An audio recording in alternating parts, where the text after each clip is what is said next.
I don't think anyone's ever sitting there going, I wonder what Emma's thinking. You don't need to wonder, because I've told you. I'm not waiting for a moment that you ask for feedback. I'm going to tell you the truth in the moment, and that's just how it is. And some people love that. Some people find it really abrasive and difficult. The truth is that we've kind of been sucked into a lot of performative parenting. That means that it's actually not about your family values. It's what you think you're supposed to do. At the end of the day, when you politely excuse the person's behavior as like, oh, of course he thought that such and such was going to pay the bill, you're just reinforcing the behavior. So I always have something to say. I always have a comeback, a moment, because it's like, I am here. Emma, I'm so happy to meet you and to have you on the podcast. Your book has been game-changing for me. Oh my gosh, what a place to start. First of all, I feel like you have such a familiar face to me. It's so weird when you meet someone that you've known on the telly forever and ever. So I'm like, oh, I know her. Here we are in real life, all the same, because I sort of stalk you online. Oh, but you're so lovely. Your book, there's so many things I want to pull out of the book. The first sort of overarching thing that I love is the fact that you don't sugarcoat what it takes to be successful and what ambition means. Because I think a lot of the time we get this really confusing messaging, especially as women, that we're meant to achieve sort of ultimate balance and feeling like we can manage with it all. And actually, what you say online, but also in your book, is it's fucking hard.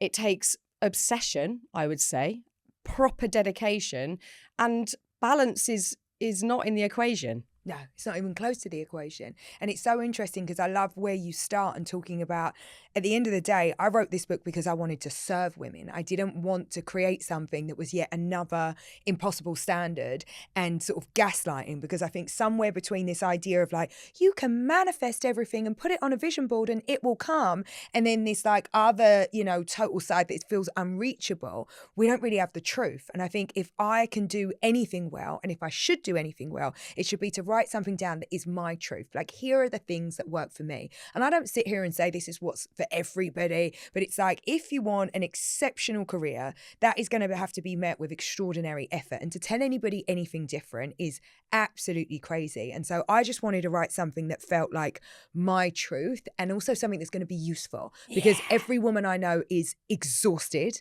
has no time. And so if you give me half an hour, I'm going to give you something back, and I want to give you something that's actionable and you can take into your life and be like, that was good. That was a game changer. That's something I can use. What I love is the way you've written it. It's straight talking. And again, that's what we need. It was so refreshing. You're just like, say the fucking thing. You're just saying the thing. Well, that's maybe because I don't know any other way to do it, Fearne. If I could flute around it, maybe I would. I'm like, just too straightforward a girl. Say the thing. No, I love it because it's just so clear. And like you say, it's not for everyone. No. And I think a lot of the time, again, we read books where, and I've maybe even been guilty of this in my own books, you try and write for everybody. Yeah.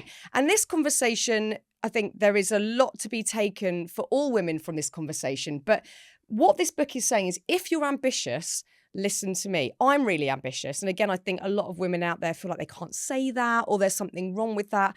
But if you're ambitious, it is going to mean sacrifice and compromise and it being all in. There is no other way. No, and this is the thing that I want everyone to understand. Like, you can be ambitious in so many different ways, right? But ambition to work requires some discomfort. And so this idea that we're in at the moment, especially in this like social media landscape that we have, where we're comfort seeking and we always need to be happy, like, that's just not the reality of my life. And, I think that we talk a lot in the culture about these trade-offs, but trade-offs are always things that you wanted to do. It's not like you'd get to trade off like all the great things for a bunch of shit things. No, it's actually all the stuff that you want to do. And then you've got to figure out like how to fit it in. And so my experience just tells me that people want to be told the truth. And at the end of the day, start with yourself. The book that I've written is about self-leadership. This is about, what can I do? What can I impact? And how do I take responsibility for the things that I want? And hiding behind sort of like quiet ambition or performative purpose doesn't help women at all, right? It's like, you have to put money and your ambition and your sense sense of what you want right at the middle of your plans. You can't like pretend around it. No. And so I'm just trying to say, like, there is a way to do this stuff. And there is so many rules that exist in the culture that don't serve women. And so this book is here to actually dismantle the things that are around, the rules that are there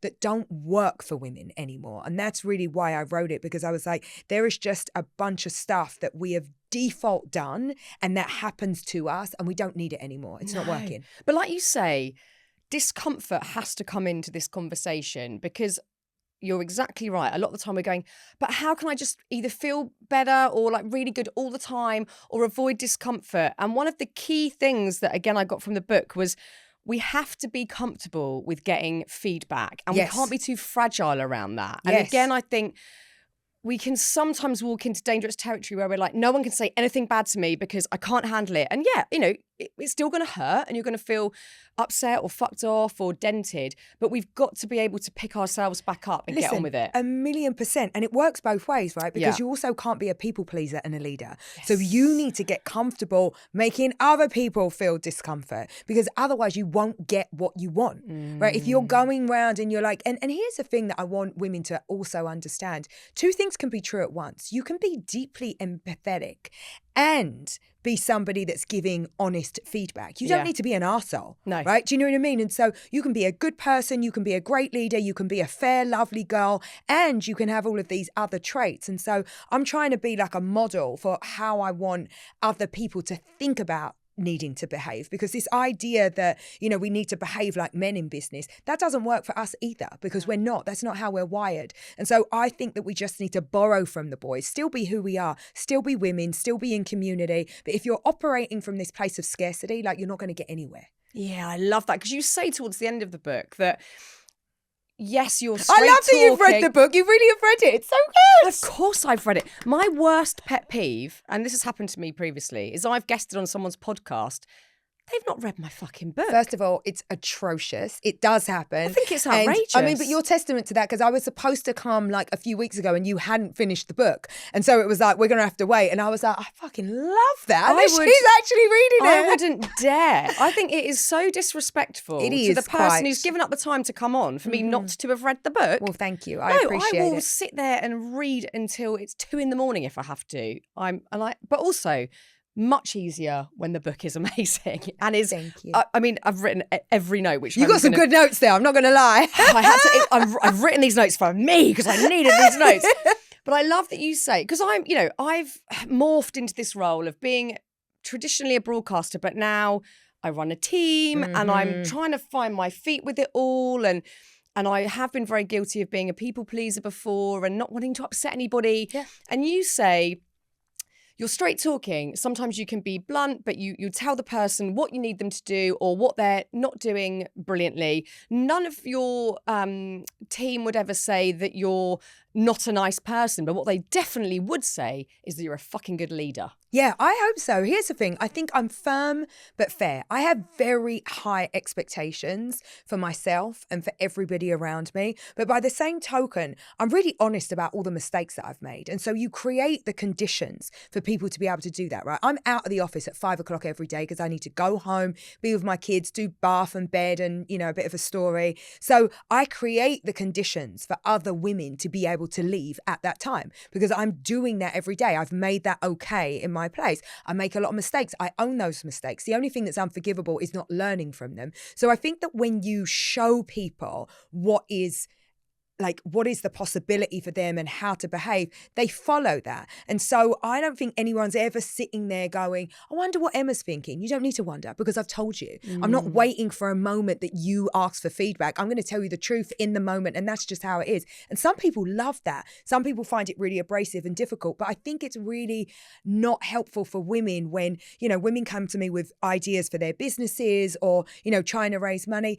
I'm going to give you the real feedback because you need real feedback. And we don't have time for women to be given like platitudes or like unuseful information and be sold down a river. It's like, no. Based on my experience, here's how I can help you. And I'm really like, I hate that idea of like kind of performative women supporting women. I'm like, how are you supporting a woman?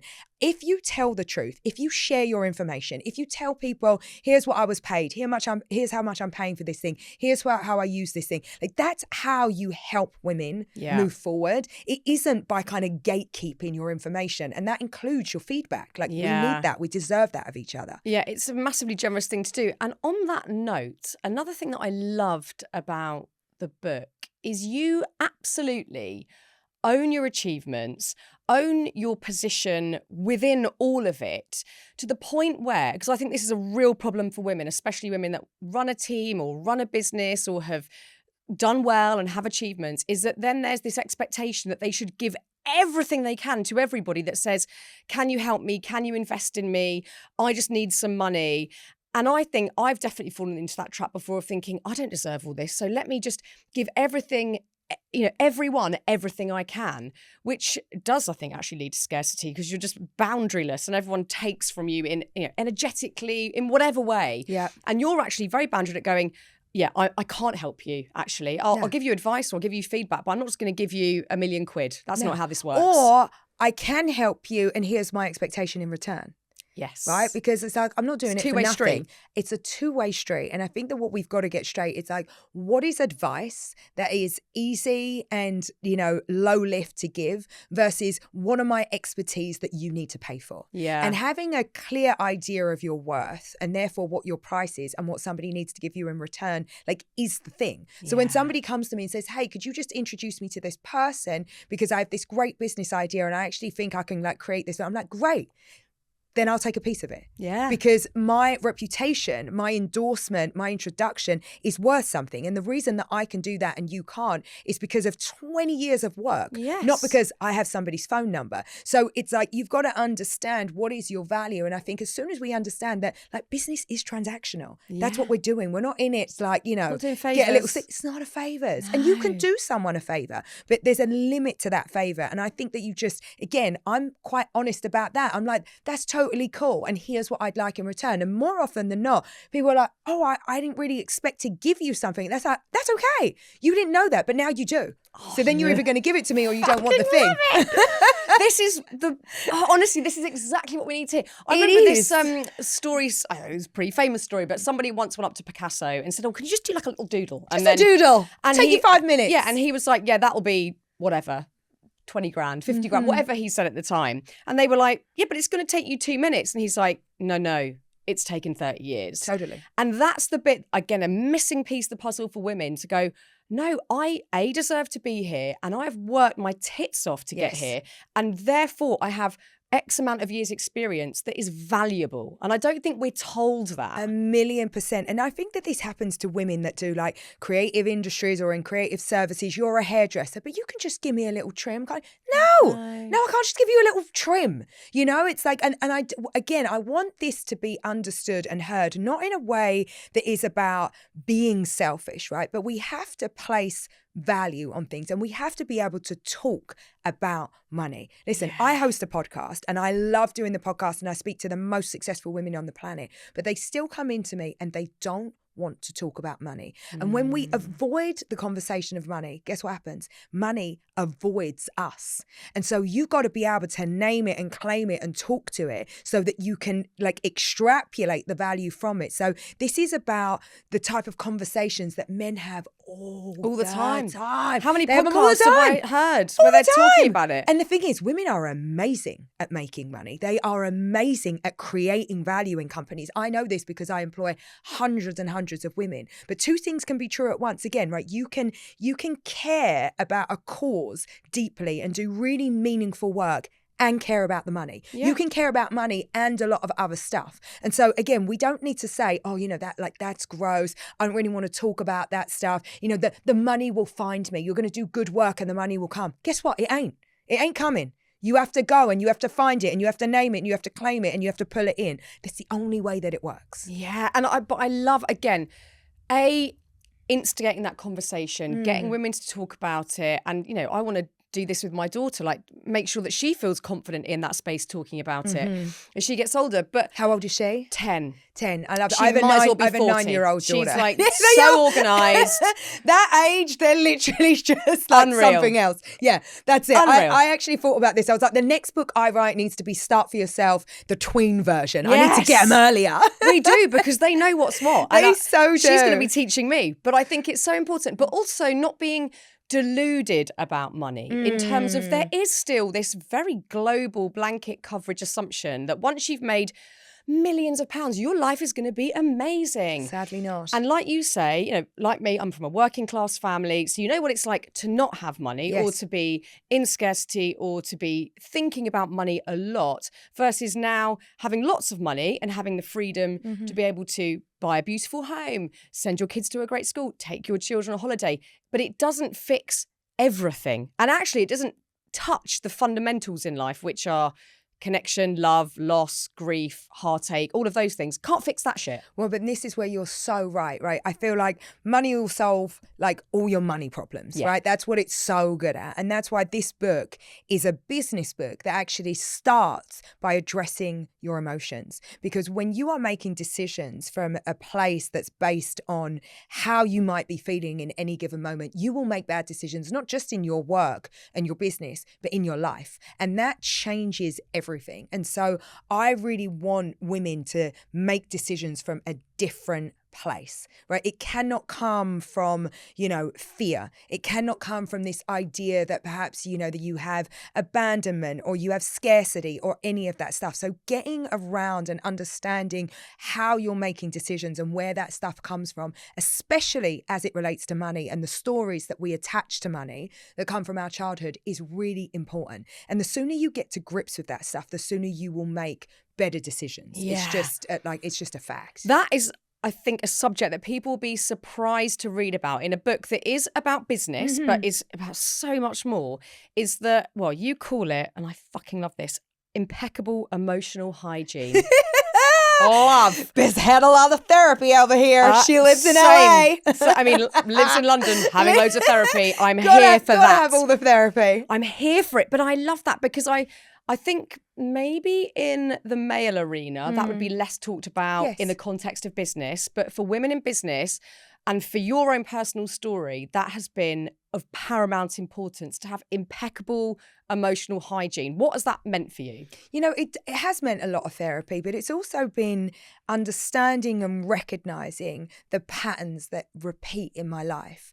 And I think that, I was raised by a single mum. I'm the eldest of 4 kids. And we always joke in my family that like my mum's the dad, I'm the mum, and we have 3 kids together. So I was like, by the time I was 12, I was like, I've got this down. Like I know how to be a mum. I can make packed lunches, iron shirts, get the kids out the door, pretend I'm going to school, come home, watch Oprah. Like that was my day, right? So it's like I really had this life. But it's interesting for me because I didn't grow up with that idea of recognizing how my emotions were playing into my behavior. I was like a default angry kid. And that was what anyone you could push past me in the street, I was losing my shit. It's just like, that's how I was raised, to be like tough and to not let people take advantage. And as soon as you get into a professional workplace, that is not something that works. That is not conducive to me getting ahead. So I was like, all right, all of this stuff that I've got doesn't serve me. It's not working to get me where I need to be. And for me, it was really that selfish in the beginning. I was like, I have to get rid of some of these things that I have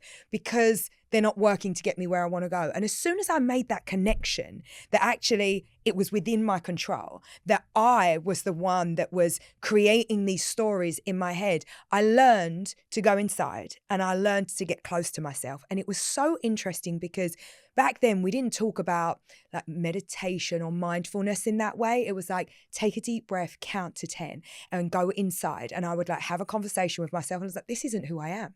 I'm actually not that angry. I just don't know the other ways to behave. And so emotional hygiene for me has always been about how close can I get to myself and how can I understand what is serving me and what I really want. And that's why the book actually starts in this place of holding a vision for yourself. And I do not mean manifestation and vision boards. I am uninterested in that. It works to the extent that it works, right? It's like you need to have like a concrete vision to like, how do I want to live? What is important to me? Not what did I see on social that maybe I need to partake in. What's on Pinterest, right? yeah. Like it's like, what's important to me? Like, what do I want to do and how do I want to live? And how do I what is action it? important? Exactly. And then how do I match that back with my behaviors? And that's when you start saying no to a bunch of stuff because you're like, I don't need that. Like, I don't need to spend time doing this thing because I saw it over here, because that's not part of how I want to live and what I want to do. So in my life, I feel like the emotional hygiene piece has been like, I don't want to be in a state of constant dismay. I don't want a headache because I'm so angry. I don't want to feel fearful and like, you know, be kind of chasing things that are not actually the things that don't matter to me. So I've really tried to just figure out like what actually matters. Yeah. What is the stuff I care about? I think it's deeply impressive because it's so much easier, especially when you're, you know, in your 20s, you're trying to figure this stuff out. It's so much easier just to blame everybody else. Like, you're making me angry. Totally. You're pissing me off.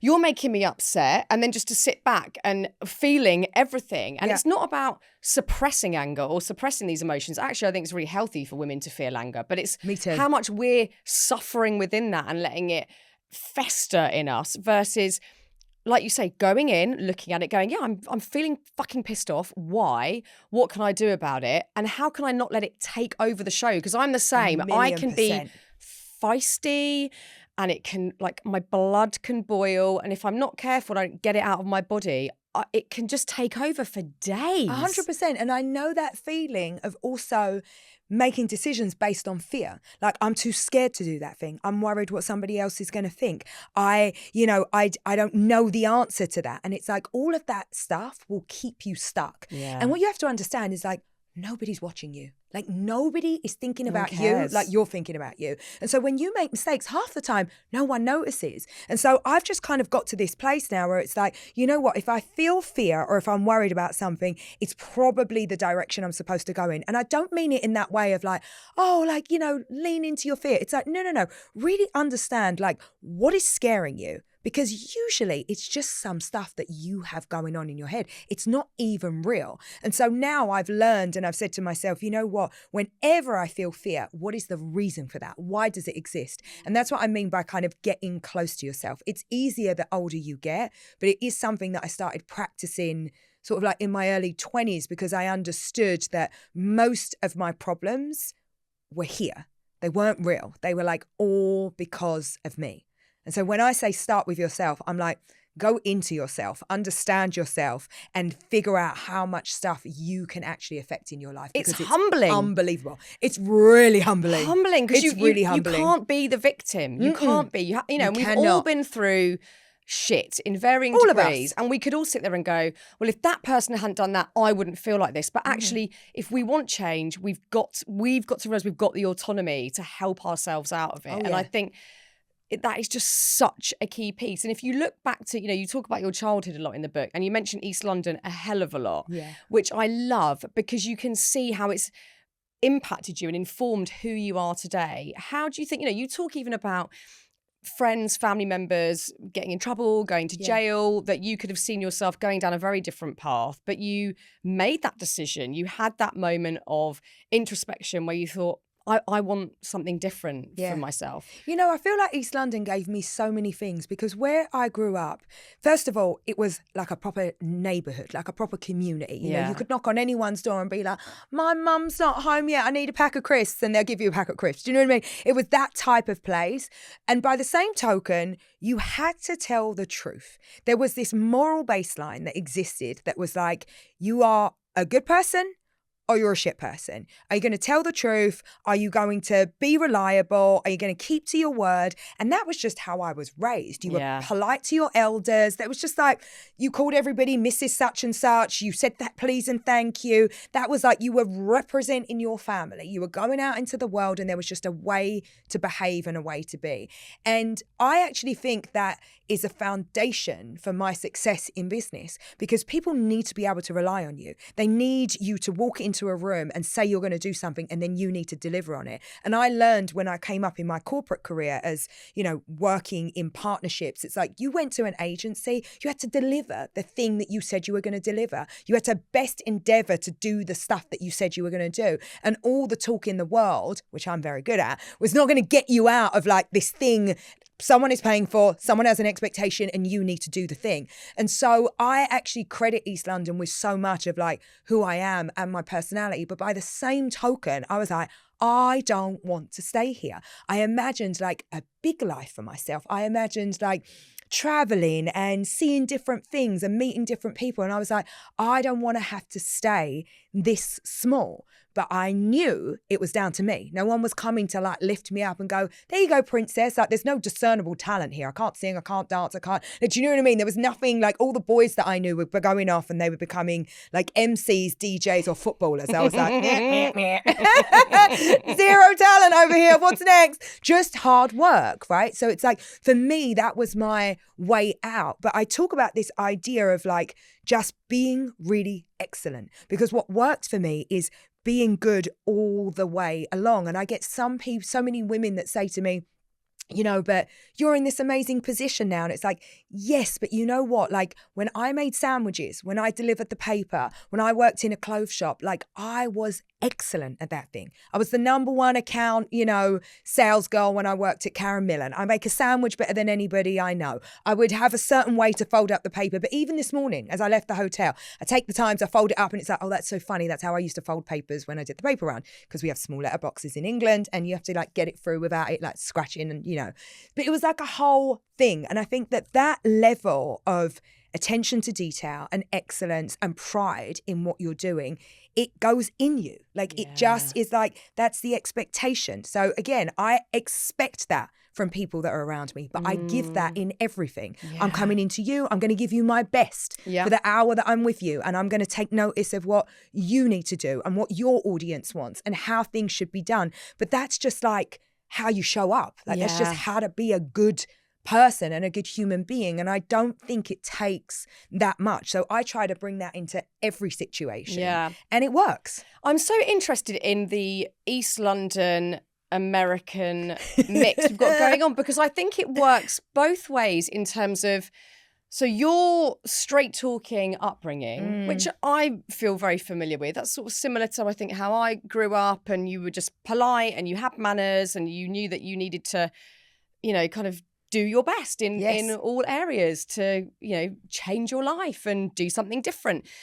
Whenever I worked in America in my 20s and did a couple of TV shows there, and it felt like the opposite of that there in terms of straight talking. There was a lot of hyperbolic stuff and like, what is real, what is not? And I couldn't quite find my feet with it. So I'm imagining that's refreshing to the people that you're working with in the States. But equally, in the UK, we're very good at going, oh no, I'm sorry, not me. Don't worry about me. I'm just over here doing my little thing. And in America, I'm imagining again, it's very good at going, I'm the fucking best. I will talk about how much I earn. I am going to be excellent at what I do. I am going to take over the world. And no one's judging. Whereas I think here it's, who do you think she is? You know, it's a lot 100%. Of that. So how are you calibrating all of everything I've just said? First of all, it's an absolutely brilliant question. And I think that the first time I failed in the US was exactly that, like not understanding that the way they behave, the way they speak is really hyperbolic. It is really like you'd go to LA to a meeting, and instead of them saying, you know, it's really funny. I always talk about like the differences in cultures. You know, in England, we talk about the weather for about the first 15 minutes. Then, you know, it's like, who do you know each other? And then, you know, you get to the work and then it'll be like, you know, we'll call you, whatever. And in Sweden, you can walk into a meeting, they'll be like, there is absolutely nothing we can use your agency Blunt for. As and fuck. I'm like, what? Really? I love it. You know, in America, they're like, oh my God, it's amazing. We've got a job for you. We're going to let you know. We'll send you the brief. And it's like, meh, like nobody calls. Nothing. And the first time I went to America with my first agency, I failed miserably because I didn't understand that. I didn't understand how much kind of performative stuff was in there. I took everybody at their East London face value and I was like, what? Like there's no business here. So what I think has happened with me is that there becomes like you get a level of discernment, right? And now I'm in a position where I can be now I'm in a position essentially where I can sniff through it, I think. And what has become really interesting is when the tables are turned and what I have to give, people need. And so I'm not trying now to fit into something and to create something that is sellable. I'm like, this is what I have. This is what I'm doing. You're either in or you're out. And what comes in America is like unbelievable scale. You know, I talk about this all the time, that I work as hard on some of my English kind of accounts and wholesale partners, and they might have like one store in London, as I would with, you know, someone who's got 159 stores in America. There's no difference to the amount of work. It's just the scalability that changes.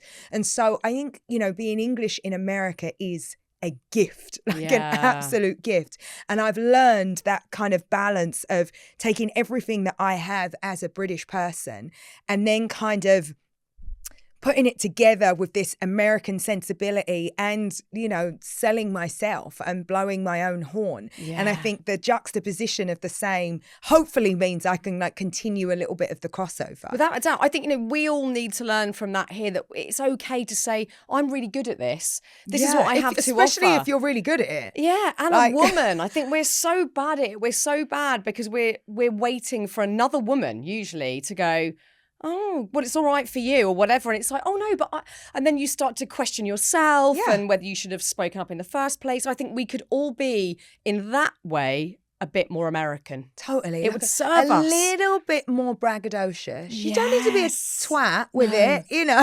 But from reading your book. But you can still do it. Yeah, I have not, reading a single word of that, ever at one point thought, oh, Emma's bragging or Emma's telling us how great she is. It's just, you're just telling the truth. It's that simple. You're just factually stating where you're at, what you've achieved, where you've come from. And we should be, I'm massively inspired by that. I'm not sat here going, I'm so jealous of Emma. I'm like, I am so pumped and buzzed reading your story. That makes me so happy. That's exactly what I wanted to get out of it, because so many people are like, why would you even write a book? Like, how do you get the time? I feel like if there were a million little Emmas, like girls that come from a background that says, this is probably not your future. This is probably not your path. And because they see it in me, they go, oh my goodness, like, I'm going to have a go at this. Like, I'm going to think about things slightly differently. I'm not going to take this stuff, this insidious programming and play it out in my own life. Like, that to me would be such a success. I want people to read this and go like, yeah, I can do that. I'm going to have a go at something a little bit different that I didn't think I can do. And I think it is so important, specifically for women, to get out of our own way. Yes. You are going to need some audacity. Listen, if you want money and you want to be paid what you deserve, audacity is a key part of that, because nobody's coming. You're going to get your little, 5-10% pay rise every year. But if you want to make like big leaps, you've got to find it within yourself, right? If you want like this big, big career now, it's like you will need, proximity and visibility. Those two things are not a nice to have, they're a must have, because people don't really want to say this, but nobody's like choosing you for a pay rise when they can't see you in the office. It's a fact. Be audacious. It's a fact. You have to be. And so again, and I really believe this so much, Fearne, right now, we are desperate in the world, completely desperate for more women in positions of power. Yes. It is an imperative. And nobody is coming to find you and say, here's some power for you. You have to take it.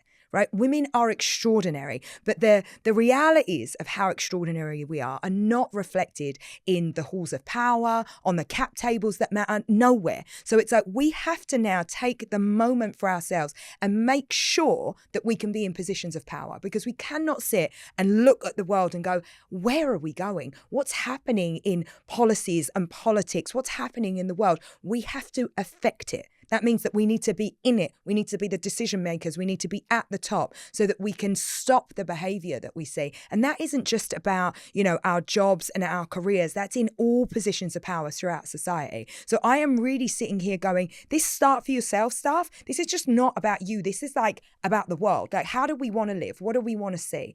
We need to do that. Yeah, we do. It's so powerful, but we've got to have self-belief. And that is probably the biggest hard. issue here, because again, women are not taught to have self-belief. Our flaws are pointed out constantly. There's these expectations we're to be perfect in all areas of our life. And actually, that is a big one, and something that you talk about a lot in the book. You highlight moments of failure, things where big projects with millions of dollars behind them have either derailed or gone wrong, or I've fucked them up. or you fucked them up. And and actually, and you can say that out loud and go, and I've picked myself back up and continued. And I think there's this expectation that we are not allowed to put a foot wrong if we want to succeed. And people could sit back without knowing your backstory and go, oh, well, she's just ascended beautifully there to become this huge entrepreneur. There has to be failure along the way. There has to be failure. And here's the thing. You need to own your failure, and you need to know that it doesn't define you. No. And here's the big difference, because men go around starting businesses, failing with their businesses, losing money, and then starting again the following day and doing that whole cycle again. Whereas a woman will start something, make a mistake, everybody will comment on it, and she will believe that she is the reason, the primary reason that thing didn't work out. And it just ain't so. There are so many things that go into failure. The only thing that you have to do is learn from it. But again, it's not about you. It's not that you didn't work. That thing didn't work. And so you have to have the separation to understand what are the behaviors and the things and the conditions that made that happen versus who and what are you and what is your suitability for that thing, that position, that leadership role, that company. And then separate the two things. I don't want anyone to believe that like a failure means you shouldn't be doing things. And this is like idea that like your life is in seasons. Think about how many careers you've had in one career, how many stages when you are trying to get things, to when you start getting chosen for things, to when you can eventually choose your things, to when you're sitting here running your own thing. There's all of these seasons. And what was true of you at one point is not true of you anymore. No. And so you have to realize that life is long and things change and they adapt. And you've got to get into this mindset that actually you are in constant learning mode and your only job is to continue learning, continue absorbing the information and keep going, because it's never that deep. Like never. No, I love that. It's never that deep. It's never that deep. My favourite part of the book, I literally had to put it down for a moment and almost just take in my surroundings and go, let me just let that really sink in, guys. You actually say parenting, it's not that deep. It's not. It's not. We've all gone mad. Like literally. We've gone fucking We've mad. gone so mental. As if our parents can you imagine? Gave a toss about the stuff we're worrying about. If there was an apple and a packet of crisps in the house, my mum was like, the four of them will be fine. Here's the thing. We have got to a point in culture, because where are we, right? We're sitting in this place where women are constantly asked, like, how'd you balance it all? Meanwhile, my husband, who does exactly the same, never asked a sausage of that question. No. Ever, ever, ever. The other thing is the assumption that I have 4 kids and they're all at home starving because I'm not there. So it's like somewhere between the two things. I'm like, neither is true. Here's the truth. Our kids are not a project. They are their own human beings. And guess what? They can figure it out.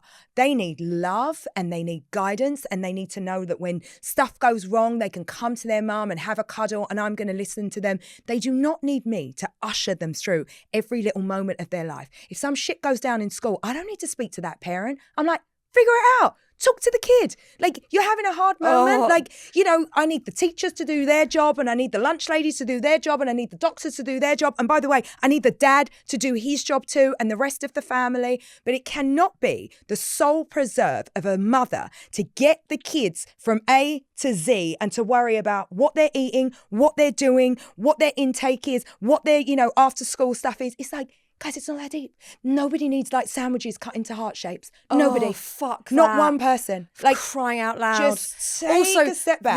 The inter-parenting stuff that we're meant to be dealing with. Like, what, all the WhatsApps, all the chats? On a Sunday, when I get a WhatsApp, and I'm not even joking, it's a ruler long. And I'm like, how am I meant to ingest all of this? And like, what the hell are we doing? Add the emails from the school. I can't. Which I don't read. No, good. I love the when you put that in there. And also, the little microaggressions that only women get, and this one hit deeply is when you turn up to school and maybe you've not done the school run for 3 days and someone goes, So nice to see you. I've not seen you for a long time. And I'm like, sweet. yeah, because I've been working, babes. Did you want to ask their dad that? Like, That's where what the the anger heck? comes back and I attack a security guard. What do you mean? What do you mean? It's so annoying. Hamana. It's so annoying. Or like you say, you've forgotten that it's bloody, I don't know, they've got to dress up as a giraffe day or whatever shit it is. Yeah. It's like, it's absurd. No. Bring back 80s parenting. Listen, here's the thing. I know for a fact that when you are able to take a step back, because all families are different, right? All families decide to put their energy in different places. I am not somebody that is able to take my kids to and from school every day. I am not at the parent galas. I don't volunteer at the school. If my kid is running a race, like, I am there. If it's something that's important to Lola or Gray or Lake or Rafi, I'll be there. But the truth is that we've kind of been sucked into a lot of performative parenting. That means that it's actually not about your family values. It's what you think you're supposed to do. So again, I think it's like a vision for anything. Like, what kind of family do I want to have? I want a family who eats dinner together most nights. That's important to me. I like to sit there and be like, what happened in your day? Talk, some shit about some other family. Like, I enjoy like that thing. I like to be the person that wakes my kids up in the morning. That's it. Yeah. That's my lot. Do you know what I mean? Like, I can't, I have 4 kids. I can't brush everybody's hair. I can't get everybody ready. I don't get to do all of the things that I'd like to do. But when I've got those 2 things, the dinner, and I get them up in the morning, I am winning. Like, that's it. But it can't be a laundry list of 17 things. And guess what? My kids are seeing 2 things. A, they are able to self-advocate. They are able to figure out, Mum, like, there's a school trip, sign-in thing that needs sign-in. I'm like, great. It's really good that you know that. And I didn't have to troll through 27 emails to get to it. So that piece is good. They also are watching somebody go out and live and fulfill their dreams. And that is important. The whole point of our lives is like self-actualization. So I think that I'm a good role model for my kids at the end of the day. And I don't actually think that ushering them through life is that good for them either. I'm so glad that you just finished that sentence in a way I was not expecting, because I thought you were about to say they're seeing somebody go out ... and work really hard, because I'm in that like martyrdom headset of they just need to see that I'm working really hard. And it's like, no, they're seeing you go out and me go out and do something that I love. That you love doing. And Fearne, can I tell you a little story? I think that I had trained my kids back in the day into imagining that when I left home, I wasn't having a good time. So when I travel, I'd be like, I'll be back in like 2 sleeps and I love you so much, and back out the door. I remember my daughter Lola saying to me, oh God, Mum, I'm so sorry you have to go back to New York. And I was like, Lo, can I be honest with you? I'm going to see a bunch of my friends. I'm going to sleep in a hotel room diagonally across the bed, room service. I'm going to have such a great time. She said, oh, you are? Have a great time then. I'll see you on Thursday. And I was like, oh, it was me. Yeah. I trained her into thinking that's something that I didn't want to do because I felt like that was the message. Whereas if you go, bye, darlings, I'll be back in a few days. I get to do I'm going to go and speak to Fearne Cotton. I'm going to hang out with my friends in London. I'm going to do my work and then I'll be back and la, la, la. Like, again, so much of this stuff is about how are you positioning this stuff in your family? Is it something for you to feel guilty about, or are you actually just teaching your children the way to behave? Yes, that has been such a wake-up call for me. Wake up. That. I needed waking up because honestly, like, even whilst I was reading your book, I got offered an opportunity that will take me out and about a little bit more than normal. And I like you, I like having the dinners, I like getting my kids up, I go boxing with my son every Monday. Like, there's some non-negotiables that are just happening. And this was an opportunity that I thought, I really am going to enjoy that. And I'm going to love it. And I actually think it would be really good for my career. There's just lots of benefits to all of it. But it means that on a certain few days, I'm going to be doing overnights. And I started to spiral. And I'm a terrible mum and blah, blah, blah. And then I read your book and I went, I'm fucking doing it. Yeah. I'm literally of course saying you yes. should do it. I know, but I don't think women are told. We're not told this. No, we're not told it ever. Too seldomly, we're not told it. And again, too seldomly, we are apologising even to one another. So like there's this kind of performative one-uppance when a group of women can get together and it's like, who's suffering the most? Yeah. And I'm like, do you know what? The suffering Olympics. Like, let's not. Like, let's not do it. Let's all be honest. And, you know, it's like, I love being with my kids, but after about 3 hours, I've probably had enough. Like, and on a Saturday, I'm like, yeah, I was with you lot from like 8 a.m. till 12. And now I'm going to like have an hour on my own. Yeah. Like, Guilt-free. what's wrong with that? Like, stop it. Like, we don't need to feel so guilty about everything. It's so pointless. No. Oh, I've needed to hear all of that, and so does everybody. I imagine that being a woman in the position you're in, and I'm also speaking for myself with this one, we deal with a lot of underhand misogyny constantly. Little things like you could be at an event, someone isn't aware of what you've achieved and what you've done, and they start speaking to your husband about business because it's just, he's the man. I've had this so many times where I've been out and I've heard two men talking about business and I'm stood there and they don't include me. And I'm like, I know it. I understand what you're talking about. I'm doing the same. Or tiny things, which is probably just like a systemic cultural global thing. You're in a restaurant and the waiter puts the bill in front of the man. All the time. And you're like, all the time. Or the fact that they still pour the wine for the man. I'm like, what is happening? I am definitely your customer over here. It's mad. Yeah, the man can sniff the wine and swill it Far around, but not better. you. Not like, you over not there. All that nostril hair. Yeah. It's really funny. For years and years, while I had my agency, you know, we do these big Christmas dinners, as is the thing in London, and they would always take the check to like one of the white guys that worked for me, and we would laugh like every year because it would be like, of course, you know, sometimes I can default look 15 years old, but I would laugh because I just think like, isn't that so crazy that we're still there, that those things still happen? And again, I think that so much of this is like learned behavior. These are things that exist in the culture. And until we stand up, like I am not looking for anyone else to rewrite that stuff for me. Because I'll be like, are you like get the bill over here. Like, do you want to be paid or you don't want to be paid? Like, and so for me, it's like really about meeting those moments with the right thing back, the right retort, because at the end of the day, when you politely excuse the person's behavior as like, oh, of course he thought that such and such was going to pay the bill, you're just reinforcing the behavior. So I always have something to say. I always have a comeback, a moment, because it's like, I am here. I am not apologizing. You need to rewire the way that you think. And so I'm not, again, going to kind of sit there and do what would be the default kind of people please. Oh, don't make that person uncomfortable. Absolutely not. You have to draw attention to that because people don't do better unless they know better. Yeah, I love that. I also like the fact, and again, I wasn't expecting to necessarily read this, that you, I don't know what terminology you use, but you're not necessarily comfortable with the term either empowering women or female empowerment because it suggests that the woman needs lifting up. Yeah, you know, the working title for my book was Without Apology. And like even the idea that the apology was in the title was already pissing me off. I was like, we are not making a without apology of any apology. Delete that word. Get it out. Yes. You know what it is? Because I think that, you know, female empowerment, women empowerment, it's become performative without the substance that really makes it work. So I'll give you an example. I remember sitting on a panel. The title of the panel was Women, Power and Money. Within the panel, somebody said I was inelegant for speaking about money. I was like, wow. Sorry, I had to like check the title. I was like, Women, Power, Money. Yeah, so, all right, love. So there was that. And then there was this other part where I had asked somebody ahead of IPOing their company what lawyer they had used to redo their deal. And she didn't want to tell me. And I was like, why? Is it like a secret? She said, I'll let you know. And I was like, well, how much did you pay?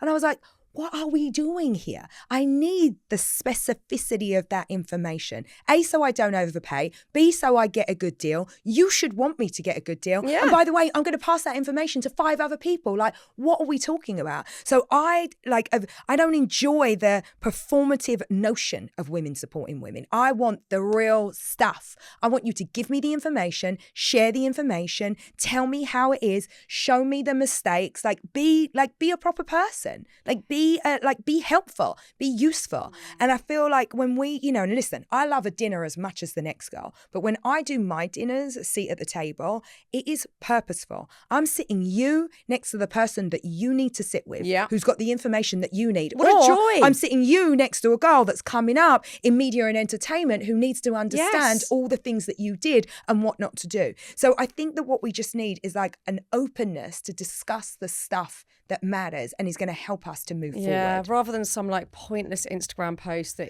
doesn't go. Who wants to do that? Mean a thing. I mean, bollocks. Gross. That's such a good word, by the way. They don't say that in gross? America. Bollocks. Oh, bollocks. Yeah. Oh, bollocks. God, I use it. Great. First of all, no one says that in America. Back to the States with you. Taking it back. Take that and crumpets back with you. Also, you state that remote working is not working for women. Why? And listen, I've really gone around with this one. I'm going to double down on it. I got in a lot of sort of, I think perceived backlash when I spoke about work-life balance. And so let me just double click on it for you. Also, here. Who gives a fuck about backlash? Like, I mean, your opinion is if your I'm opinion. honest, I didn't know it was happening. I only understood it was a thing when PR were like, you need to, really think about the way that you're saying that. And actually subsequently in interviews when people are like, when you went viral, here's the thing that I really believe. If you ask me, this kind of notion of, like work from home culture, it is career suicide for women. And let me tell you why. I employ enough women to know what actually happens when they work from home. When they work from home, the husband or the partner doesn't think that childcare is needed, right? So this woman who is now at home in her office, trying to get her work done, sitting at her living room table, kitchen table, in her bedroom, wherever she is, also has the lion's share of the kids to then deal with. I'm like, what is that all about? She's working from home. She's not like She's working.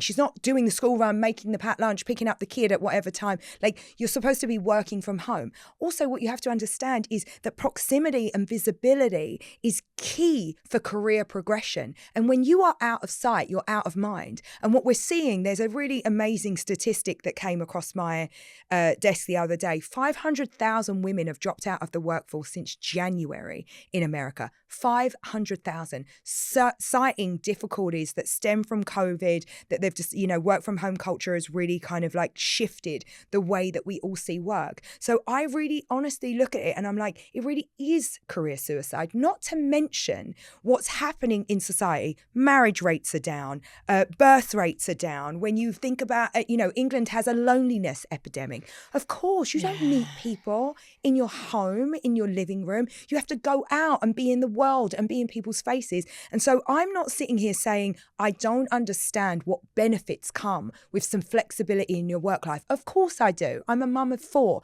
You have a doctor's appointment. You have things that you need to do at the school. They're like, none of us really work in those jobs anymore where you can't go and dip in and dip out and have an element of flexibility. But if you think that being at home is actually going to give you the same type of career, and if you think that having like big ideas and big dreams and big, ambition for yourself can be maximized working from home, I'm telling you, it cannot.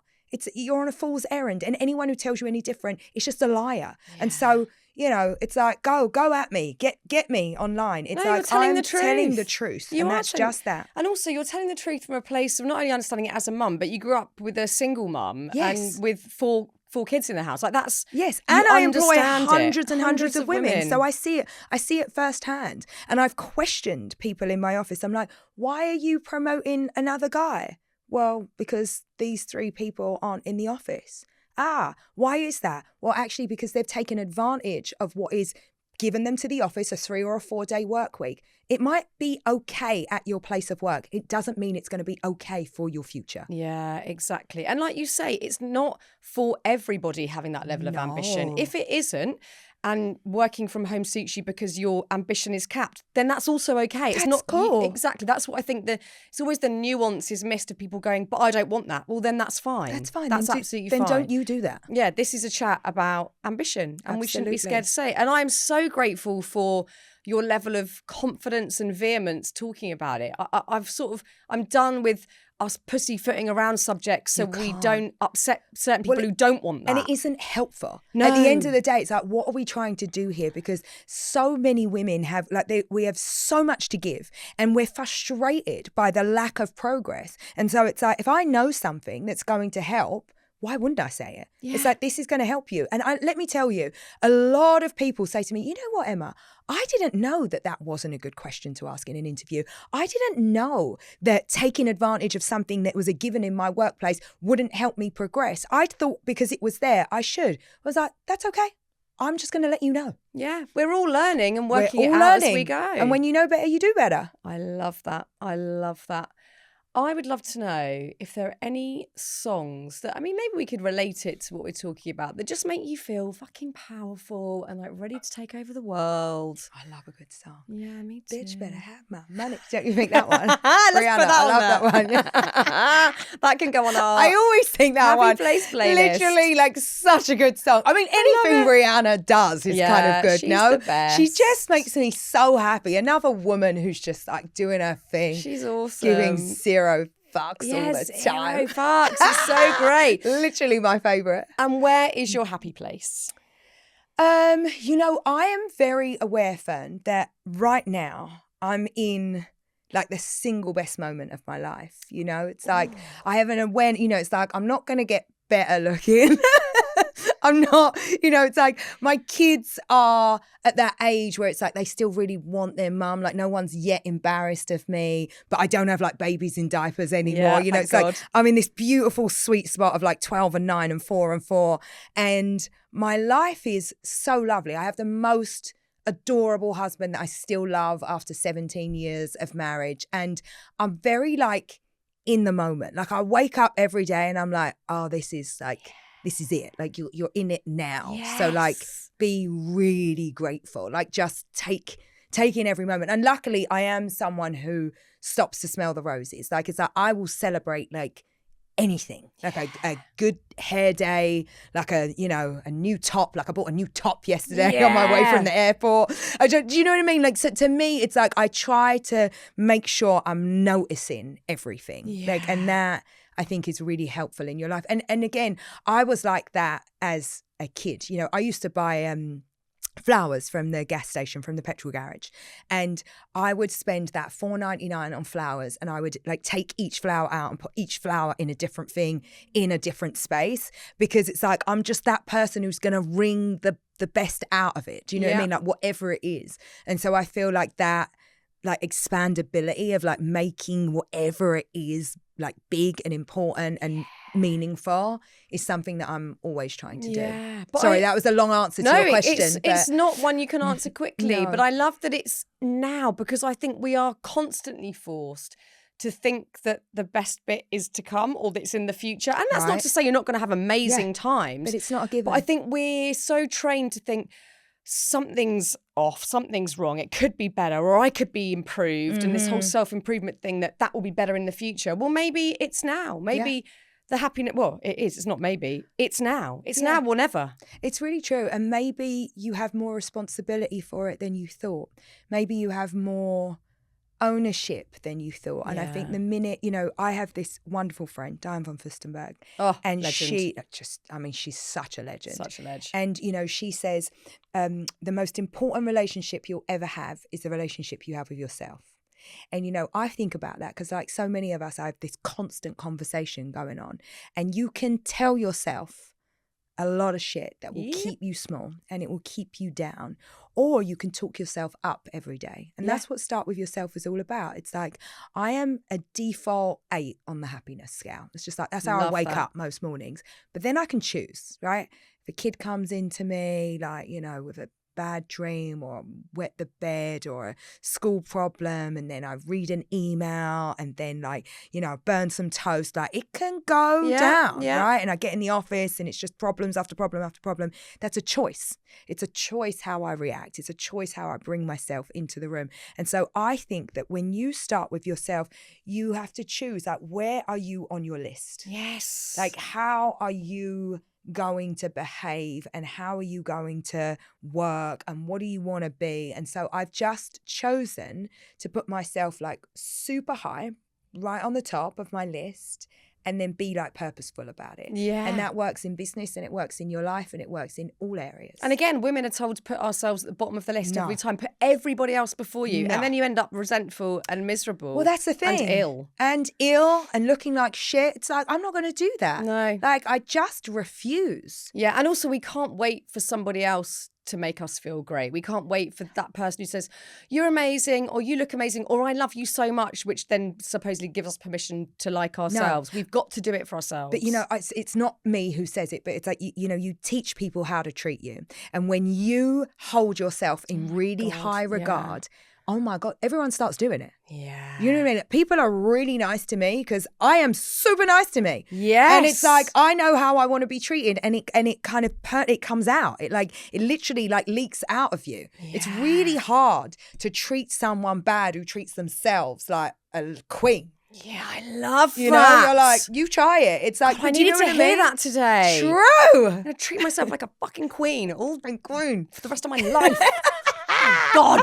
Emma, I've never needed a chat more in my existence. You are just incredible. I love everything you're doing, and it's a joy to watch from afar and sort of stalk you on Instagram because I'm just massively buzzed by all of it. And for all women out there to be living in the way that you've just described, I think it's the future, and I just think you're amazing. So thank you for being on the podcast. You're a darling. I've loved every minute of it. Thank you so much.